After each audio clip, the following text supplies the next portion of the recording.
सून अर्चना पाटील चाकूरकर यांचा भाजपमध्ये आता प्रवेश होतोय. पण या निर्णयामुळे 33% महिला प्रत्येक जण पत्रकारांना प्रश्न विचारतात एवढ्या महिला आणणार कुठून. पण तुम्हाला कदाचित 50% जागा द्याव्या लागतात कारण महिला भरपूर अवेलेबल आहेत. सामाजिक क्षेत्रात काम करतात, राजकीय क्षेत्रात काम करण्याची थोडीशी भीती वाटते.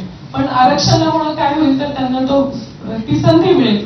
मोदी साहेबांनी वेगवेगळ्या महिलांना जात, धर्म, प्रांत या कुठल्याही याच्या वर जाऊन कुठंतरी उगीच मोठ्या लोकांना छोट्या चर्चेत अडकवून ठेवून त्यांची उंची कमी करण्याचा प्रयत्न करतात.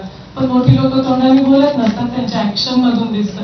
आणि मोदी साहेबांनी महिला आरक्षण बिल पारित करून त्यांच्या ऍक्शननी दाखवून दिलं की 50% महिला ह्या त्यांच्यासाठी अतिशय महत्वाच्या.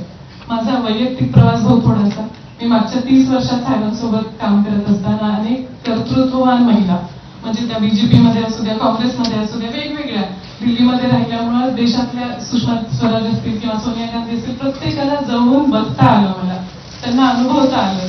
त्यांचा विशेष प्रभाव हा माझ्या या निर्णयामध्ये नक्कीच आहे. भाऊ काम करत असताना आपल्या सर्वांचं मार्गदर्शन आणि महत्वाचं म्हणजे तुमचं पालकत्व माझ्या पाठीशी असावं. जे काम दिलं भाऊ, मी सचोटीने प्रामाणिकपणे मला कामच करता येतं. मी अगदी फूट सोल्जर आहे, ग्राउंडला काम करते.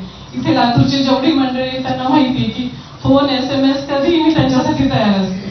तर ते करत असताना भाऊ हा जेव्हा मी निर्णय घेतलाय तर तुम्ही जी जबाबदारी द्याल ती माझ्या कॅपॅसिटीने 100% पार पाडण्याचा प्रयत्न करेन, हेच मी आश्वासन देते. आणि येणाऱ्या निवडणुकीत भारतीय जनता पक्षाला घवघवीत यश मिळणारच आहे.